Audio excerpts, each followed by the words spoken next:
The COVID-19 pandemic has a huge impact on the fight against HIV, tuberculosis and malaria. It increases already existing inequalities and puts a high burden on communities and key populations. The world was not on track to fight the three diseases before COVID-19. However, its impact should not reverse what has been achieved within the last decades. We need a strong and fully funded global fund based on human rights principles. What we certainly don't need is a fragmented and weakened global health system based on security concerns. We learned a lot from our interview partners. Let's apply the lessons. Thank you. My name is Kelemi, and I'm the Executive Director of the Botswana Network on Ethics, Law and HIV/AIDS, BONELA for short. So we are an organization that was formed in 2002, and our role in the national response to HIV and AIDS, as well as broader health issues, is to integrate an ethical and human rights and legal a framework to the response to HIV as well as broader health issues. So in our organization, we consider sex workers as an example of people who are vulnerable and marginalized. We also work with refugees, we work with prisoners, we work with children, we work with the LGBTI community, as well as men who have sex with other men. We work with minors and ex-minors. So one of our significant contributions is to monitor implementation of these policies and these laws by having people on the ground whom we term as community monitors. From a personal level, I am equally affected like many millions in the world who are affected. And as you know, Botswana is one of those countries that has the highest burden of disease, both in terms of the African continent, but also in terms of the world. So my motivation really was also to contribute to making the world a better place for everyone, including those who are affected with HIV and AIDS. Botswana is one of those countries with the highest inequalities in the world as well. So these are challenges that are facing us as a country. And also to note that you may recall that there have been global statistics that also indicate that Botswana is second in the world in terms of statistics for sexual violence or rape. So Global Fund came in handy for the country because when you look at all the work that is being done, Botswana has done very well in terms of ensuring access to treatment for its citizens. But the greatest challenge has been prevention. And prevention has primarily been done by communities. So this is work that the Global Fund is currently funding. So Global Fund has been instrumental in supporting community mobilization related work so that we can begin to have these communities at the table to discuss and come up with interventions that can possibly turn around the tide for the country and ensure that the HIV, TB, malaria epidemics are eliminated. But what has been really unique about the Global Fund that has really excited us as a country is the focus on human rights and removing gender barriers to access to services. This is unique in the sense that when you look at our donor landscape, there are not as many supporters for this work. But at the beginning, we did not have, as Botswana, a very high disease burden, and we didn't have as many infection rates as we currently do. So that sort of gave us time to prepare for what is to come. But I guess nothing could have prepared us for what eventually became a reality in our country. And there are so many lessons that we had learned and perfected in the HIV response. And our expectation was that the same lessons will be transferred to COVID-19, but that was not the case. So what are the lessons that I'm making reference to here? We know that HIV was heavily anchored on community organizing and community mobilization.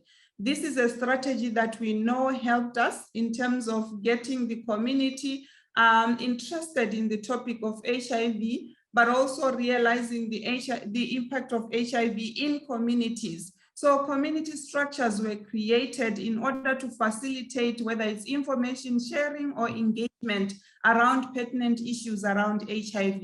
When COVID-19 came, all these structures were ignored. Community participation was ignored.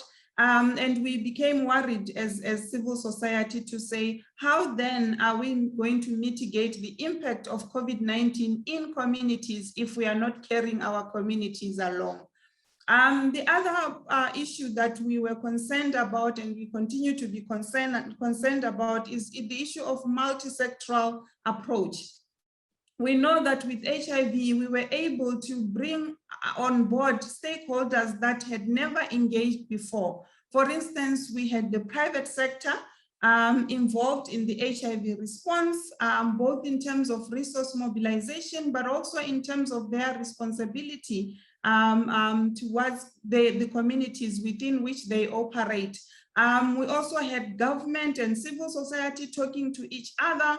We also have very community-based grassroots communities being at the table. So we are saying, in the same vein, our expectation is that our response to COVID-19 should mirror that of HIV, primarily from the point of view of getting communities engaged and using a multi-sectoral response or approach. With the HIV response, that was the mainstay of the response from a global perspective, understanding that when one country is affected, there is potential for all other countries in the world to be affected. The same cannot be said, for instance, with COVID-19. With COVID-19, we saw a divide really between the rich and the poor countries, where access to vaccines became a real challenge for poor countries. Some not because they don't have the money, but because the distribution process was not equitable. In some cases, some countries do not even have access to the science of creating vaccines, as an example. That created challenges and bottlenecks. So we would want to see a situation where there is global solidarity, even in the response to COVID-19, because COVID-19 is highly transmittable, and therefore there is no one country that can ring fence itself out of the rest of the world. And we also know that there is so much interaction between countries, and therefore it's important for us to have a global approach to the response to COVID-19, as opposed to regional or continental or whatever the case may be. But we have to be a collective in our response. We have seen through COVID-19 how health can impact not only security, but also the economic side of things, the social side of things. So it is important for us to not only look at it as a global security problem, because I think the impact transcends beyond security. So using security as an excuse to look inwardly and be national in terms of our perspective, really it's avoiding responsibility. It's avoiding global responsibility. For me, global health championship, really, it's about acknowledging that global health is a collective responsibility. And therefore, in that same vein, countries have equal responsibility in terms of ensuring that we make the world a better place in terms of health and responding to pandemics. I think it is very clear the COVID-19 situation or challenge has shown us that we cannot continue to address issues without necessarily strengthening healthcare systems, for example, as a priority. So my expectation is that for global health champions, the most important thing is, are our health systems strong enough to be able to be resistant to any epidemic that may come, whether it is in this generation or in the next generations? And what responsibilities do we have in terms of financially supporting interventions that are aimed at responding to the epidemics? But most importantly, do we have technical expertise that can be shared across the world in order for us to respond to epidemics? For me, that is championing global health. For me, that is putting health at the center of everything that we do, and understanding that health has an impact on all areas of our lives, be it economic, be it social, and many other areas. So for me, a champion for health would be a country that positions itself to play a leading role in addressing health challenges in the current, but also in the future.